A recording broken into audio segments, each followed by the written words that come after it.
माता पिता को लोग भूल जाता है, सबसे बड़ी क्या होता है विडंबना। एक माँ याद रखे अपने बच्चे को 9 महीने अपने क्या होता है गर्भ में सहेज कर रखती है। 9 महीने सहेजने का मतलब क्या है कि अगर आपको एक दिन कहा जाए एक ईंट आपको पीठ पर लोड करके रखने के लिए हर दिन कहा जाए तो मेरे ख्याल से नहीं रख पाएगी। लेकिन एक माँ के अपने गर्भ से क्या होता है 9 महीने क्या होता है वो रखती है। कभी कभी ऐसा भी होता है कि खाना भी नहीं खाती है और ऐसे ही सो जाती है, क्योंकि बच्चे होता है तो वोमिटिंग उल्टी क्या होता है, कभी उल्टी का भी शिकार होता है, वो खाना पचता नहीं है तो खाना सही से खा नहीं पाता। समझ ले कि एक दिन अगर कोई नहीं खाए नहीं सही ढंग से तो शरीर में क्या होता है, बेचैनी होती है, बहुत सारा कमजोरी होने लगता है। और क्या होता है वो 9 महीने तक क्या होता है बच्चे को जब पालती है अपने गर्भ से सही से खाना भी नहीं खाता।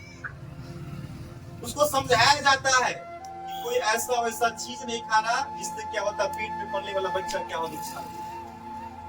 कोई ऐसी जगह पर नहीं जाना जिसे हवा में लग जाएगी तो पेट में पलने वाला बच्चा नुकसान हो जाएगा। कोई भारी भरकम सामान नहीं उठाना जिससे क्या होता है पेट में पलने वाला बच्चा क्या होता है नुकसान हो जाएगा। यानी बड़े कष्ट पीड़ा के साथ क्या होता है वो माँ अपने बच्चे को जन्म देती है। जन्मों उपरांत क्या होता है माँ कुछ पलों के लिए कुछ मिनटों के लिए क्या होता है मर जाती है। कुछ क्षणों के बाद क्या होता है उसको होश आता है तो आसपास बैठी महिलाएं से वही पूछती है कि मैंने कौन सा रत्न की प्राप्ति की है, मैंने कौन सा बच्चे का जन्म दिया है। तो आसपास की महिलाएं कहती है बेटा अपने शरीर को कंट्रोल करो, आपने पुत्र रत्न की प्राप्ति की है। उस समय माँ क्या होता है माँ के शरीर से तुम्हारी कष्ट पीड़ा जितना भी क्या है खून पानी सब निकलता है, सारा कष्ट पीड़ा क्या होता है माँ धोल देती है और अपने बच्चे को सीने से लगाती है और खून से दूध बनाकर बच्चे को पिलाने का काम करती है। और बच्चा यही तक नहीं, बच्चा जब क्या होता है इस पृथ्वी पर आ जाता है, धरती पर आ जाता है तो उसको तरह तरह की बीमारी से क्या होता है उसको सामना करना पड़ता है। कभी कभी लगता है माँ को कि बेटा क्या रो क्यों रहा है, तो रोने कारण जानना चाहती है। कभी कभी क्या होता है पूरे रात क्या होता है जागती है, अपने गीले पर सोती है लेकिन बच्चे को सूखे पर सुलाती है, अपने क्या नहीं खाती है लेकिन बच्चे को जरूर खिलाती है। यानी पूरा कष्ट पीड़ा के साथ माँ क्या करती है उस बच्चे को क्या होता है पाला पोसा करती है।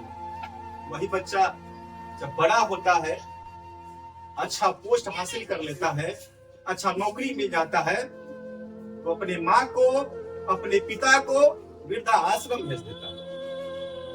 वृद्धाश्रम समझ रहे हैं ना, हालांकि नहीं यहाँ जगह नहीं है, जगह यहाँ नहीं है। मतलब क्या है कि आपका जगह कहाँ है, वृद्धाश्रम में जगह है।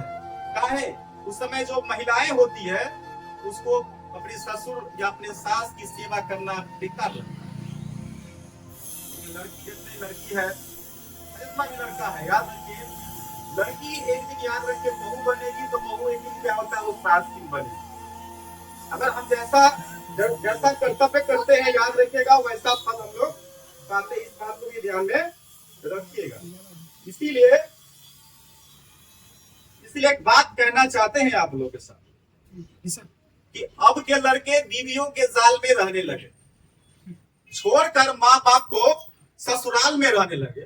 अरे अब के लड़के बीवियों के जाल में रहने लगे, छोड़कर माँ बाप को ससुराल में रहने लगे। अरे मुश्किल की घड़ी में छप्पर ही अजीज, मुश्किल की घड़ी में छप्पर ही अजीज, मिल गई दौलत तो नैनीताल में रहने लगे। नैनीताल में कहना चाहता हूँ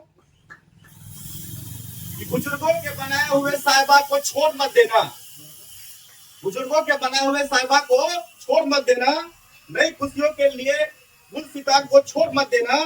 कहीं ऐसा ना हो जाए, कहीं ऐसा ना हो कि आंखों से जन्नत ही चली जाए, कहीं ऐसा ना हो कि आंखों से जन्नत ही चली जाए। बहू और सास के झगड़े में माँ को छोड़ मत देना, माँ को छोड़ मत देना। का मतलब ही इसलिए है कि होता क्या है कि आप पढ़ाई लिखाई बहुत किए और पढ़ाई लिखाई के साथ क्या होता है अगर संस्कार नहीं सीखे तो पढ़ाई लिखाई क्या होता है वो बेकार चला जाता है, यानी व्यर्थ में चला जाता है। इस पर एक कविता पढ़ना चाहता हूँ।